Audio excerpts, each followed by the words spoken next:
अस्सलाम वालेकुम। आज हम आलू और बंद गोभी की बड़ी ही मज़ेदार और अमेजिंग सी बॉल्स बनाएंगे। बहुत घर की रखी हुई चीज़ों से आसानी से आप इसको बना सकते हैं, लेकिन इंतहाई ये मज़ेदार बनेंगे शाम की चाय के लिए। तो इंतहाई मज़ेदार सी ये रेसिपी है। तो चलें रेसिपी को शुरू करते हैं। इसके लिए थोड़ी सी ये मैंने बंद गोभी बारीक बारीक काट ली है और 2 आलू हैं, आलूओं को छील लिया है और छीलने के बाद हम इसे कद्दूकश करेंगे। तो ये जो मोटा वाला साइड है कद्दूकश का, यहाँ से कद्दूकश कर लेते हैं इसको। तो इस तरह से इसको कद्दूकश कर लेंगे। बहुत मज़े की ये रेसिपी बनने वाली है आज की। इसको ज़रूर बना के ट्राई कीजिएगा। घर की रखी हुई चीज़ों से, इंतहाई सस्ती चीज़ों से बहुत मज़ेदार सा आप ये बना सकते हैं। तो इसी तरह मैंने दूसरा आलू भी कद्दूकश कर लिया है। अब इसको एक प्याले में डालेंगे, उसमें पानी डालेंगे। पानी डाल के इसको अच्छी तरह से धोएंगे। धोने के बाद इसका पानी खूब अच्छी तरह से निचोड़ के हम इसको रखेंगे। पानी को खूब अच्छी तरह निकालना है। इसमें पानी नहीं रहेगा तो फिर ये सही नहीं बनेंगे। तो इस तरह से पानी को खूब अच्छी तरह मुट्ठियों से दबा दबा के निकाल लेंगे। और साथ ही अब इसमें बंद गोभी भी डाल देंगे बारीक कटी हुई, और हाफ़ टी स्पून डालेंगे नमक, हाफ़ टी स्पून डालेंगे सिया मिर्च। आप चाहें तो हाफ़ टी स्पून कुटी हुई मिर्च भी डाल सकते हैं, और 2 टेबल स्पून इसमें हम डालेंगे मैदा। इसको खूब अच्छी तरह से मिक्स करना है। इतना मिक्स करना है कि ये खूब अच्छी तरह से जम सा जाए और एक हम इसकी बॉल बनाएं तो बन जाए। तो हल्का सा अगर पानी की ज़रूरत हो तो 1 टीस्पून के करीब आप पानी डालें।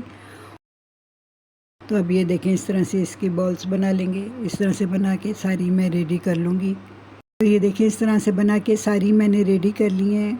ऑयल को चूल्हे पे रख दिया है और ऑयल को मीडियम फ्लेम पे गरम कर लिया है। यानी खूब अच्छा गरम ऑयल होना चाहिए। अगर हल्का गरम ऑयल होगा तो ये खुल जाएंगे। तो तेज़ गरम ऑयल में ही डालेंगे। इसको हम थोड़ी देर एक तरफ से पकने देंगे, यानी एक तरफ से अच्छा सा गोल्डन होने देंगे। जब एक तरफ से अच्छा सा गोल्डन हो जाएगा तो फिर हम इसको पलट देंगे। और देखें, आसानी से पलटे जा रहे हैं, खुले भी नहीं हैं। और बहुत अच्छी सी ये रेसिपी बनती है। इंतहाई सस्ती चीज़ों से बहुत ही मज़ेदार ये रेसिपी बना के आप रेडी कर सकते हैं।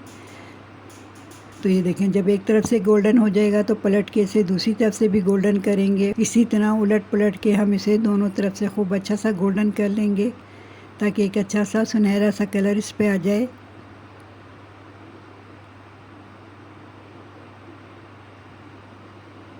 तो ये देखें, बड़ा अच्छा सा गोल्डन कलर इस पे आ चुका है और ये खूब अच्छी तरह से पक चुके हैं। बस अच्छी तरह से इसका ऑयल निकालेंगे। और ये देखें कितना खूबसूरत ये लग रहा है, इंतहाई मज़े का भी था ये। तो बस अब हम इनको डिश आउट कर देंगे। इस तरह मैं सारों को ही तल के निकाल लूँगी। तो तैयार है हमारी आज की बड़ी मज़ेदार सी आलू और बंद गोभी की ये बॉल्स की रेसिपी। इंतहाई मज़ेदार बनते हैं, शाम की चाय के लिए इंतहाई मज़ेदार होते हैं। आप चाहें तो इसे केचप के साथ खाएं, चटनी के साथ खाएं, या दही के रायते के साथ खाएं। ये आपकी मर्ज़ी है, किसी भी चीज़ के साथ खाएं तो हर चीज़ के साथ इंतहाई मज़े के लगते हैं। तो चलें, मेरी ये रेसिपी आपको पसंद आई हो तो मेरे यूट्यूब चैनल को लाइक कीजिए, सब्सक्राइब कीजिए, शेयर कीजिए। फेसबुक पे देख रहे हैं तो फॉलो कीजिए, शेयर कीजिए, इस दुआ के साथ कि अल्लाह हम सबका हमें नासिर हो। अगली वीडियो तक के लिए अल्लाह हाफ़िज़।